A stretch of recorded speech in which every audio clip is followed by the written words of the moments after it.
Hello everyone.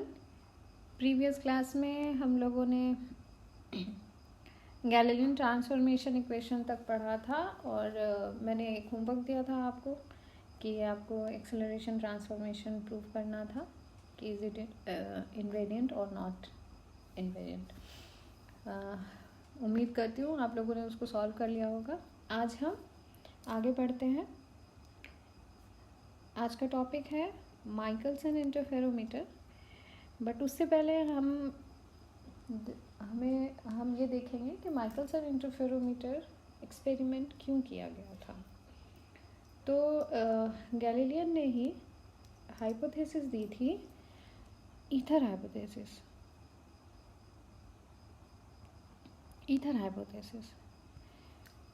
जिसमें उन्होंने ये कंसीडर किया था। उन्होंने हाइपोथेसिस ये दिया था कि वेव प्रोपागेशन के लिए हमेशा एक मटेरियल मीडियम की ज़रूरत होती है। जैसे कि साउंड वेव के लिए हमें एटमॉस्फेयर की ज़रूरत होती है। साउंड वेव वैक्यूम में हमें साउंड वेव ट्रैवल नहीं करता है। साउंड वेव वैक्यूम में ट्रैवल नहीं करता है। उसी तरह से उन्होंने ये बोला कि पूरे स्पेस में ऑल ओवर दिस यूनिवर्स एक मटेरियल मीडियम है जिसको उन्होंने नाम दिया था ईथर। ईथर जो है उसका ग्रीक मीनिंग होता है गॉड ऑफ लाइट। तो उनका मानना ये था कि ईथर जो है वो प्रोपागेट मतलब लाइट जो है वो ईथर के वजह से प्रोपागेट करता है। मीन्स हमारा स्पेस जो है वो वैक्यूम नहीं है, वहाँ कोई ना कोई मटेरियल मीडियम है। तो अगर ऐसा है तो अर्थ का और ईथर का कोई एक रिलेटिव मोशन होना चाहिए और उस रिलेटिव मोशन को हम डिटेक्ट कर सकते हैं। ठीक है। और अगर ऐसा होता है, ये हाइपोथेसिस अगर सच होता तो हमें क्या मिल जाता? हमें एक फिक्स्ड फ्रेम ऑफ रेफरेंस मिल जाता। फ्रेम ऑफ रेफरेंस मैंने प्रीवियस क्लास में आपको बताया। तो अगर ऐसा होता तो हमें एक फिक्स्ड फ्रेम ऑफ रेफरेंस मिल जाता और हम सारे रिलेटिव मोशन को उस फ्रेम ऑफ रेफरेंस से ही एक्सप्रेस कर देते हैं। We can express all motion relative to this frame. जितने भी मोशंस होते हैं हम उसको उससे रिलेट कर देते और हम एक फ्रेम ऑफ रेफरेंस को फिक्स कर लेते। जैसे मैंने आपको प्रीवियस क्लास में बताया था कि फ्रेम ऑफ रेफरेंस फिक्स नहीं होता है, वो डिफरेंट पोजीशन पे डिफरेंट लोगों के लिए डिफरेंट होता है। बट अगर ये ईथर हाइपोथेसिस सक्सेस हो जाता तो हमारे पास एक फिक्स्ड फ्रेम ऑफ रेफरेंस होता। पर जब ये चीज़ किया गया तो ये देखा गया कि जो हमारा ईथर हाइपोथेसिस है वो फेल हो गया।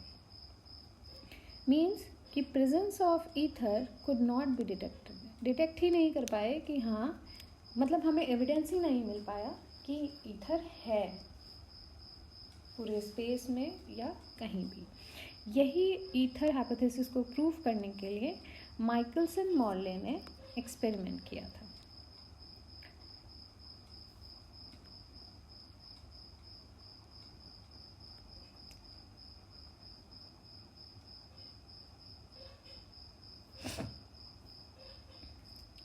माइकलसन मॉर्ले एक्सपेरिमेंट 1887 में किया गया था।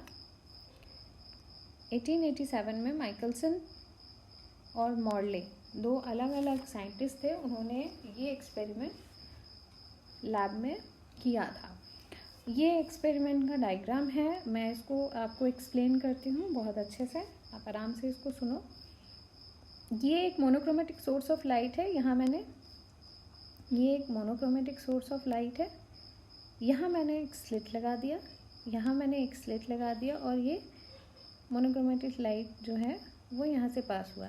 यहाँ हमारे पास एक ग्लास प्लेट है जिसको हमने पार्शियली सिल्वर्ड कर रखा है। यहाँ एक ग्लास प्लेट है, इसको कंपनसेटिंग ग्लास प्लेट कहते हैं, वो मैं आपको बताऊंगी कि क्यों कहते हैं। यहाँ एक मिरर रखा हुआ है। ये जो ग्लास प्लेट है ये 45 डिग्री पे टिल्ट है और सेम ये जो ग्लास प्लेट है वो भी 45 डिग्री पे ही टिल्ट है। ये आपके हॉरिजॉन्टल पे ये जो एंगल है this is 45 degree, this is 45 degree. यहाँ एक मिरर लगा हुआ है M1 और इसके जस्ट ऊपर M2। ये दोनों जो लेंथ हैं AC and AD are equal. यहाँ optical path length L2 and optical path length L1 लिखा हुआ है, बट आगे हम ये कंसीडर करेंगे कि L1 is equal to L2। Now ये एपरेटस जो है वो हमारा अर्थ पे है, ये एपरेटस हमारा अर्थ पे है और अर्थ मूव कर रहा है, इसीलिए v वेलोसिटी से ईथर ड्रिफ्ट, मतलब ईथर स्टेशनरी है पर अर्थ चूँकि मूव कर रहा है, इसलिए हमने ये देखा है, ये कंसीडर किया है कि जो हमारा एपरेटस है वो v वेलोसिटी से मूव कर रहा है और ईथर जो है हमारा वो स्टेशनरी है, वो कांस्टेंट है। जैसे मैंने आपको एस और एस डैश फ्रेम के बारे में बताया था, वैसे ही यहाँ पे जो हमारा एपरेटस है वो एस डैश फ्रेम है और जो हमारा ईथर है वो एस फ्रेम है। ठीक है, और उसके बाद यहाँ पे क्या हो रहा है, अब हम देखेंगे कि यहाँ हो क्या रहा है। मोनोक्रोमेटिक लाइट सोर्स जो है वो यहाँ स्लिट से पास हुआ, पास होने के बाद ये ग्लास प्लेट ए पे टकराया। ग्लास प्लेट ए जो है वो पार्शियली सिल्वर्ड है, तो कुछ पोर्शन इससे ट्रांसमिट हो जाएगा और कुछ पोर्शन इससे रिफ्रैक्ट होके 90 डिग्री पे ऊपर की ओर चला जाएगा, अपर डायरेक्शन में ये चला जाएगा। उसके बाद क्या होगा, ये और आगे बढ़ेगा, आगे बढ़ के फिर यहाँ जो मिरर है उससे टकराएगा। चूँकि ये 90 डिग्री पे किसी मिरर पर इंसिडेंट हो रहा है, तो सेम उसी डायरेक्शन में वो वापस हो जाएगा और वापस होने के बाद फिर से इस मिरर के पास आएगा, फिर से इस सिल्वर ग्लास प्लेट के पास आएगा और यहाँ भी ये ऊपर जाने के बाद सेम उसी पाथ को फॉलो करते हुए नीचे आएगा। अब हमारे पास यहाँ एक टेलीस्कोप है, यहाँ हमारे पास टेलीस्कोप है, तो यहाँ जैसे ही ये दोनों मीट होंगे यहाँ पे हमें फ्रिंजेस दिखेंगे, और यहाँ हमें एक पैटर्न मिलेगा, इंटरफेरेंस पैटर्न मिलेगा। ठीक है,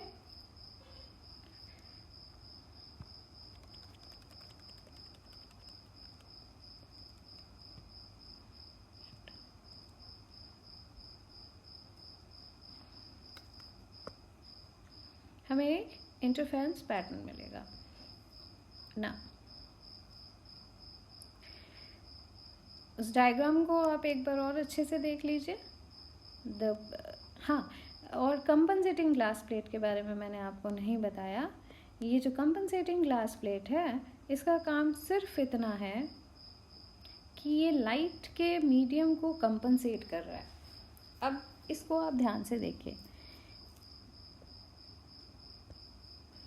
ये जो लाइट है ये यहाँ से इसको पास करते हुए आगे निकल गई, तो ये ग्लास के अंदर कितने बार गई? एक बार। ये जो लाइट है ये अंदर गई और उसके बाद रिफ्लेक्ट होके फिर ये बाहर निकली,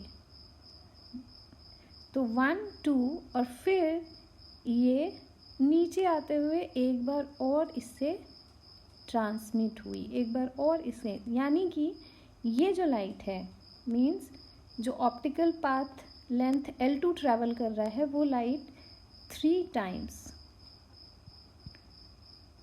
टाइम्स ग्लास प्लेट से गुजर रहा है।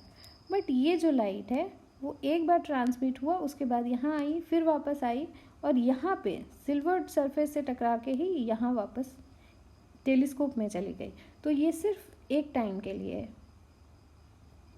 एक टाइम के लिए ही ग्लास प्लेट को पास कर रही है। तो दूसरा वाला जो लाइट था जो optical path length L2 travel कर रहा है वो 3 टाइम, और ये जो optical path length L1 travel कर रहा है वो एक टाइम कर रहा है। इसी वजह से इन दोनों को सेम सिचुएशन, सेम मीडियम देने के लिए ही यहाँ एक कंपनसेटिंग ग्लास प्लेट लगाया जाता है, जो कि सेम मटेरियल होता है। इसका मटेरियल और इसका मटेरियल सेम होता है। इन दोनों के बीच का, इन दोनों का एंगल जो होता है वो हॉरिजॉन्टल से भी सेम होता है। अब क्या होगा, ये एक बार ट्रैवल किया, दूसरी बार ट्रैवल किया और फिर वापस लौटते समय तीसरी बार ट्रैवल किया। तो ऑप्टिकल पाथ लेंथ L2 के लिए भी 3 टाइम और ऑप्टिकल पाथ लेंथ L1 के लिए भी ऑप्टिकल पाथ लेंथ L1 के लिए भी 3 टाइम। अब समझ में आया कि what is the function of compensating glass plates. Now एक बार आप डायग्राम को अच्छे से देख लीजिए, क्योंकि आगे का जो एक्सप्लेनेशन है वो डायग्राम पे ही डिपेंड कर रहा है। तो इस फिगर को बहुत अच्छे से देख लीजिए।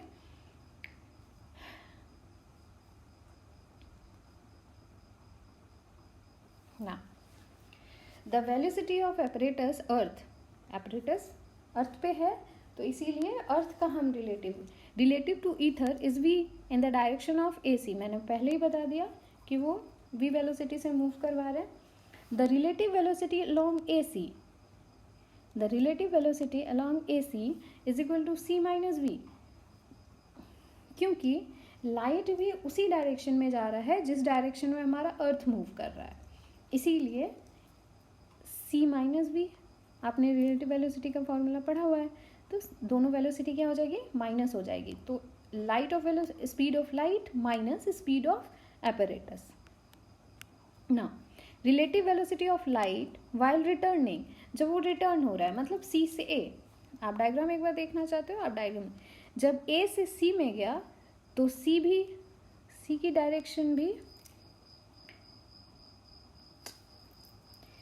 डायरेक्शन भी मतलब लाइट वेव की डायरेक्शन भी सेम ही है।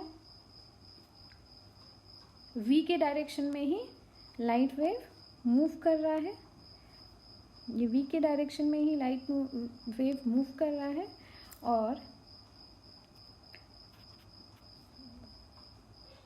V के डायरेक्शन में ही C मूव कर रहा है, इसीलिए C माइनस V। उसी तरह जब ये C to A आएगा, जब ये C to A आएगा तो फिर ये क्या होगा, C वेलोसिटी इधर हो जाएगी। और आपको पता है कि जब दोनों डिफरेंट डायरेक्शन में है, प्रीवियस क्लास में भी मैंने बताया था, जो डिफरेंट डायरेक्शन में है तो क्या होगा, एडिशन ऑफ वेलोसिटी, यानी कि हमारा वेलोसिटी क्या हो जाएगा, C plus V। Now let AC is equal to AD is equal to L, which is L1 is equal to L2 is equal to L। हमने कंसीडर कर लिया कि जो मिरर M1 था और जो मिरर M2 था, उन दोनों का जो सिल्वर ग्लास से डिस्टेंस था वो सेम है। तो आपको पता है टाइम का फॉर्मूला क्या है, time taken by light A to C is equal to distance by speed.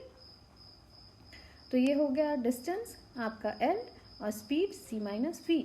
Now time taken from C to A is equal to distance और स्पीड, डिस्टेंस और वेलोसिटी। ना therefore total time taken TL मैंने लिखा है longitudinal wave के लिए, तो total time taken is equal to, इन दोनों का ऐड कर देंगे, इसको और इसको हम ऐड कर देंगे। आपका ये होमवर्क है कि इसको अपने घर में भी अभी कॉपी पे एक बार इसको ऐड करके पॉज कर लो वीडियो, और इसको अभी ऐड करके देखो कि ये रिजल्ट आ रहा है कि नहीं। तो इस इक्वेशन को मैंने इक्वेशन नंबर 1 बता दिया।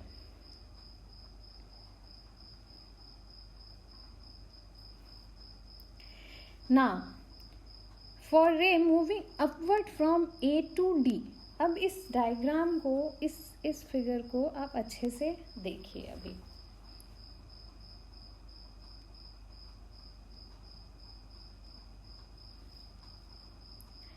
जब वेलोसिटी V से मूव कर रहा है, जब हमारा एपरेटस वेलोसिटी V से मूव कर रहा है, तो किसी एक पर्टिकुलर टाइम T डैश पे क्या होगा, अगर T इज इक्वल टू 0 पे ये यहाँ था A आपका ग्लास प्लेट, तो T डैश पे ये T is equal to T1 पे ये यहाँ पे पहुँच जाएगा, क्योंकि ये V वेलोसिटी से मूव कर रहा है, और ये यहाँ पे पहुँच जाएगा, ये यहाँ पहुँच गया A डैश। उसी तरह से जो यहाँ मिरर था C, वो यहाँ पहुँच जाएगा, वो यहाँ पहुँच जाएगा विच इज C डैश। और उसी तरह से जो यहाँ मिरर था D, वो यहाँ पहुँच जाएगा D डैश। तो बेसिकली लाइट कैसे ट्रैवल किया, लाइट ये वाला पाथ, ये जो डॉटेड पाथ है वो पाथ लाइट ने फॉलो किया, ऊपर जाते हुए ऐसे और फिर नीचे जाते हुए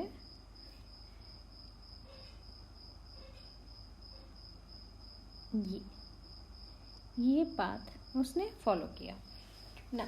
तो इसीलिए मैंने लिखा है फ्रॉम ए टू डी।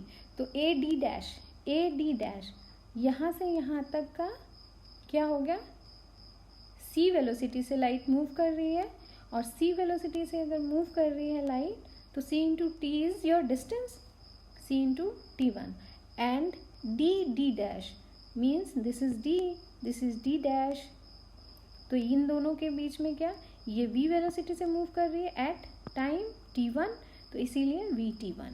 ना total path of the ray until it returns to a, यहाँ से यहाँ तक और फिर यहाँ से यहाँ तक वापस आने में उसका टोटल पाथ क्या हुआ, a d dash a dash.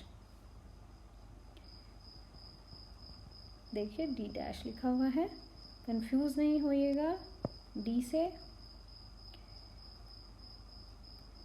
ठीक है। तो ये ए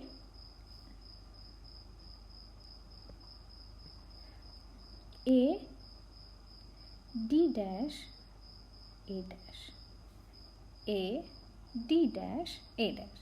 तो इस इक्वल टू हम इसको लिख सकते हैं ए डी डैश और डी डैश ए डैश। ये हमने लिख दिया ए D dash plus D dash A dash. आप ये जो है चूँकि ये कांस्टेंट वेलोसिटी से मूव कर रहा है तो इसीलिए हम ये कह सकते हैं, और ज्योमेट्रिकल थ्योरम्स यूज़ करके हम ये कह सकते हैं कि A D dash is equal to D dash A dash. आप चाहें तो इसको घर पे रफ कॉपी में इसको प्रूव भी कर सकते हो। तो A D dash is equal to D dash A dash, इसीलिए मैंने डायरेक्टली इसको लिख दिया टू ए डी डैश। ना ये हमारे पास एक ट्रायंगल है, ये एक ट्रायंगल है हमारे पास। तो आप पाइथागोरस थ्योरम यूज़ करके ए डी डैश की वैल्यू निकालिए। ये आपका होमवर्क है, मैं लिखूंगी बाद में। आपको क्या करना है, ए डी डैश का वैल्यू निकालना है। मैंने डायरेक्ट आपको फाइनल वैल्यू लिख के दिया है। आपका टी डैश निकल के आएगा L into root over C, L divided by root over C square minus V square. Now therefore total time is equal to 2L into root over C square minus V square. और इसको जब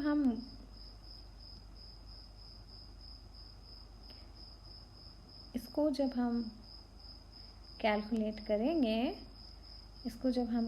करेंगे, तो हमें ये मिलेगा, which is equation number 2। This is your equation number 1 TL, and this is your equation number TT, where TL for longitudinal wave in this direction, or TL is for transverse wave which is in this direction, ठीक है। तो equation number 1। अब आप इन दोनों equation को अगर देखो तो आपको साफ साफ पता चल रहा है, this is L not T। आप ये इन दोनों इक्वेशन को देखो, इसको और ये इक्वेशन को आप देखो, तो आपको पता चल रहा है कि TL is greater than TT। ये equation number 1 equation is greater than number 2 equation.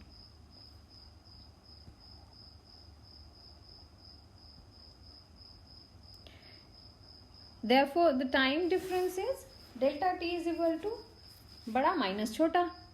तो बड़ा माइनस छोटा जब हमने इसको सॉल्व किया equation number 1 minus equation number 2, तो हमारा रिजल्ट निकल के आया v square L by C Q.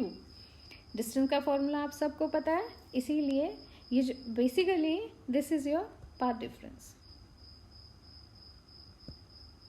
क्योंकि हम टाइम डिफरेंस से पाथ निकाल रहे हैं, इसीलिए this is your path difference. तो distance travel by light in delta T is equal to C into delta T. C cancel हो जाएगा, यहाँ पे सी क्यूब है, यहाँ पे सी स्क्वायर हो जाएगा। तो ये आपका हो गया पाथ डिफरेंस। अब हम रिजल्ट पे आते हैं। Path difference is equal to L into V square by C square. Same result है, L into V square by C square.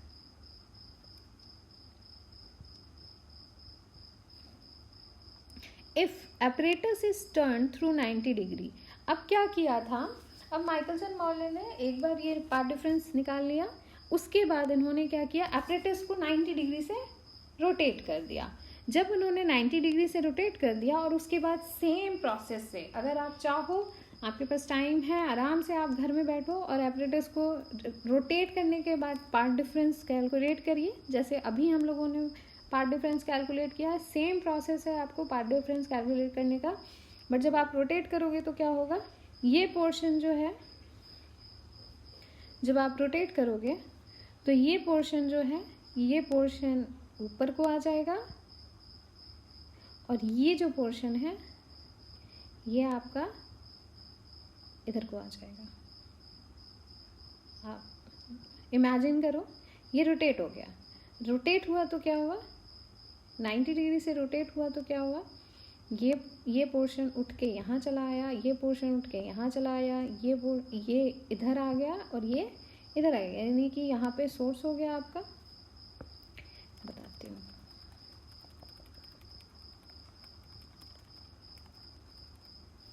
ये जब 90 डिग्री रोटेट होगा तो ये इधर शिफ्ट हो जाएगा, दिस पोर्शन इधर शिफ्ट हो जाएगा, ये इधर शिफ्ट हो जाएगा और टेलीस्कोप इधर शिफ्ट हो जाएगा। यानी कि टेलीस्कोप यहाँ हो जाएगा, सोर्स यहाँ हो जाएगा, मिरर आपका M1 जो है वो यहाँ हो जाएगा और M2 यहाँ हो जाएगा। आप उल्टा भी रोटेट कर सकते हैं, आप इस साइड भी रोटेट कर सकते हैं, ठीक है। आप इस डायरेक्शन में भी रोटेट कर सकते हैं 90 डिग्री। आप किधर भी रोटेट करके आप पार्ट डिफरेंस निकाल लीजिए, और आप जब पार्ट डिफरेंस निकालेंगे तो वो ये आएगा 2L v square by C square. पहले में जब हमने रोटेट नहीं किया था तो हमारे पास L v square by C square आया, और जब रोटेट किया तो हमने देखा कि हमारा जो पार्ट डिफरेंस था वो 2L v square by C square. तो माइकलसन और मॉर्ले जो थे उन्होंने कैलकुलेट किया था, और थ्योरेटिकली उन्होंने ये कैलकुलेट किया था, थ्योरेटिकली उन्होंने ये सोचा था कि फ्रिंज जो है वो शिफ्ट होगा because of relative velocity. Expected fringe shift is about 0.4, ठीक है। तो जब उन्होंने पार्ट डिफरेंस से कैलकुलेट किया फ्रिंज शिफ्ट, और उन्होंने एक्सपेरिमेंट जब उन्होंने देखा, ये आपका जो है ये बेसिकली थ्योरेटिकल कैलकुलेशन है। ये जो पार्ट डिफरेंस है वो थ्योरेटिकल कैलकुलेशन, और उसके बाद जब इन्होंने वैल्यूज पुट करके जब उन्होंने देखा तो उनको ये लगा कि फ्रिंज विड्थ का शिफ्ट कितना आना चाहिए, 0.4। पर जब एक्सपेरिमेंट, उन्होंने ये चीज़ एक्सपेरिमेंटली प्रूफ करने की कोशिश की और उन्होंने एक्सपेरिमेंट ऑब्जर्वेशन लिया, तो उन्होंने ये देखा कि there is no displacement of the fringes. जो फ्रिंज उनको, जब उनका apparatus सीधा था तब जो फ्रिंज की पोजीशन थी, वही फ्रिंज की पोजीशन जब उन्होंने उसको 90 डिग्री टिल्ट किया, टर्न किया, तब भी उस फ्रिंज की पोजीशन चेंज नहीं हुई थी और सेम फ्रिंज पोजीशन उन्हें मिला था। अब उन्होंने सोचा कि क्यों ना इसको हम और दूसरे जगह पे करें, तो उन्होंने बहुत बार इस एक्सपेरिमेंट को रिपीट किया, repeated several times and at a different points on the earth surface. अलग अलग जगह लेके गए apparatus को उठा के और फिर वहाँ पे उन्होंने किया, but no change in result. ये सबसे ज़्यादा सक्सेसफुल एक्सपेरिमेंट है जो फेल होके इतना ज़्यादा पॉपुलर हुआ। बहुत सारे एक्सपेरिमेंट्स हैं जो फिजिसिस्ट के द्वारा किए गए और वो फेल हुए, बट माइकलसन मॉर्ले एक्सपेरिमेंट ऐसा है जो फेल होके पॉपुलर हुआ, ठीक है। But no change in result, यहाँ पे उन्होंने जितने बार भी किया उनको सेम रिजल्ट आया, और वो रिजल्ट क्या था, there is no displacement of fringe, which suggests that one cannot detect the motion of the earth with respect to the ether। वो सजेस्ट ये कर रहे थे कि there is no ether, और यहाँ पे कोई भी फिक्स्ड फ्रेम ऑफ रेफरेंस नहीं है, कोई भी एक fixed frame of reference detect नहीं कर सकता, और कोई ये नहीं कह सकता कि ईथर के रिस्पेक्ट में अर्थ का मोशन क्या होगा, और रिलेटिव मोशन हम फिक्स्ड रिलेटिव मोशन नहीं डिफाइन कर सकते। इसीलिए फिर वही चीज़ें, इसी वजह से ये जब फेलियर हुआ तभी आइंस्टीन ने 1905 में पोस्टुलेट्स ऑफ स्पेशल थियोरी दिया, जो मैंने आपको पहले ही पढ़ा दिया है, और उन्होंने स्पेशल थ्योरी ऑफ रिलेटिविटी का यहाँ से शुरुआत किया इस माइकलसन मॉर्ले एक्सपेरिमेंट के रिजल्ट के बाद, जिसमें उन्होंने नेगेटिव रिजल्ट दिया कि ईथर कहीं भी नहीं है, और जो ईथर हाइपोथेसिस था, जो गैलीलियन ने ईथर हाइपोथेसिस दिया था, वो फेल होता हुआ नज़र आ रहा था। आज के लिए इतना ही। अब होमवर्क की बात करते हैं। आपका होमवर्क है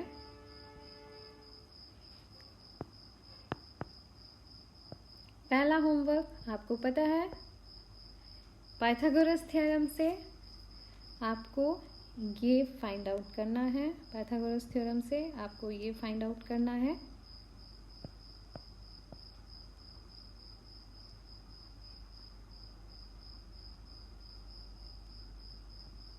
दूसरा होमवर्क आपको है कि 90 डिग्री रोटेट करने के बाद, 90 डिग्री रोटेट होने के बाद